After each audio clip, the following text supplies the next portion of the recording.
I have a fear of throwing up. I have a fear of bugs. I have a fear of coming in last place. I have a fear of derogatory judgment.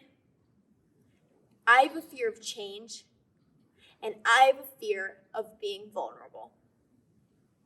I am as vulnerable as I could possibly be at this moment, standing here, talking about my greatest distresses, but also my biggest insecurities.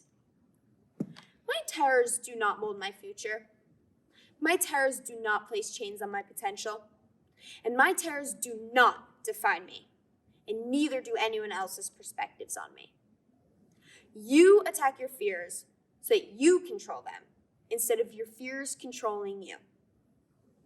Tell your mind to mind its own business. As a high schooler with strong levels of stress and anxiety, life is difficult to manage. And I know I'm not alone. In fact, according to the 2020 Guide to Research article, 3/4 of American high schoolers also reported often or always feeling stressed. 75%. 3 out of every 4 people. My stress is not alone. I most likely share similar stress levels with every 3 out of 4 of you. It is hard for all of us to not take that extra AP or compete in that DECA competition. And to me, I feel like a mom with a 9-to-5 job with a family of 8. But honestly, I tend to do pretty well in school. I'm an A student that works extremely hard to please myself in my school environment. But when I walk out of that environment, my fears never fade. I'm a junior in high school, and right now, the hot topic is college. Do I push for that Ivy, that Stanford, that Yale? Blah, blah, blah. It is almost as though my hard work ultimately fosters double the responsibility and triple the expectations. Those expectations are not reality. Those expectations embody the question, well, what if? What if I do not get into that Stanford or that Northeastern? What if I don't even get into my safety? What even is a safety? What if I don't end my high school career with that perfect 4.0? And the most important to me is, what if I embarrass myself while doing so? Because sometimes the fear of not achieving a goal is not as large as the fear of other people watching you fail. Now let me make this more personal. I'm a runner. You know, one of those people you see dragging along the street and you think to yourself, I would rather die than do that. Yep, one of those. The reason I bring this up is because I'm a new runner and I was a dancer my entire life. As many people know, running performance is either a gift from God or hard work over a long period of time. This means I do not quite meet the good standard. Yet. I bring this up because when I was a dancer, the steps came easily to me, even when entire audiences were watching.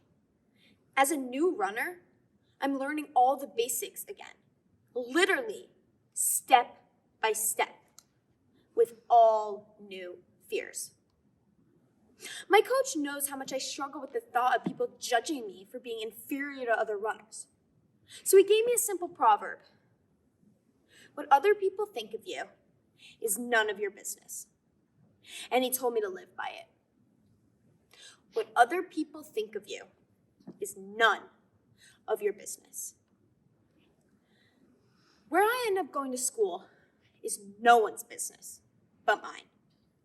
And the time I get on that race clock is no one's business but mine. I began to embrace the uncomfortable nature of ignoring my mind, warning me of what other people were thinking of me, and take it as a motivator to push forward into the path that I wanted to turn to. Now, I love running. Why? Because it makes me feel good both physically and mentally. The ability to run out all my negative thoughts and having a good sweat while doing so is simply therapeutic.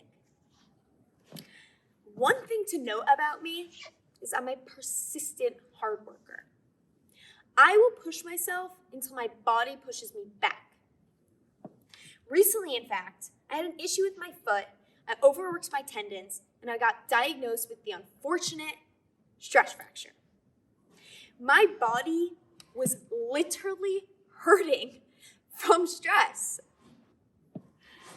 So I clunked around in a boot for like 6 weeks, but I was ready to get back out there the second I was cleared. I kept in shape, swimming and biking, and was ready to get back running as soon as I possibly could. I was eager and persistent to succeed, and I was not giving up all my hard work and progress I had made that season. But running is hard for me. I am not the number 1 girl on my team. I am not the number 5 girl. I happen to run some of the slowest times on my entire team. Now, if I wasn't so driven and intrinsically motivated, then I probably would have already quit by now. But I'll never quit, and I'll tell you why. Quitting is giving into fear, and we don't do that. Yeah, sure. Some people quit because they genuinely disliked the activity. But some people quit based on the fear of failing, losing, or disappointing. Now, I said earlier that I have a fear of both coming in last place and derogatory judgment. So doesn't that make it utterly ironic that I would try so hard in a sport that I'm not good at? It's like I'm setting myself up to fail. But I'm not. I am setting myself up for growth, both as a runner and as a person. I can tell you right now that the way I approach a race in the beginning of the season compared to the end of the season is simply astonishing. For example, in cross country, I went into my first race with the notion of negative judgment, but I went into my last race expressing my fears as motivators. Not only did I improve by nearly 5 minutes, but I did not let my fears control my outcomes nor my limits. Yes, you heard that correctly. 5 whole minutes. We are all way more capable than we think. It is not just about your natural skill level. It is about how much you care, how much time you put into it, and how much grit you have. Tell your mind to mind its own business, and no one else's opinions are your business. Run your own race at your own pace. And whether that road leads you to an Ivy League college or a job straight out of high school, whether it leads you to a first place medal or a last place triumph, and whether it leads you to an entire audience clapping or one coach cheering, run your own race and run your fears down while you do it. Whatever you want, you can achieve.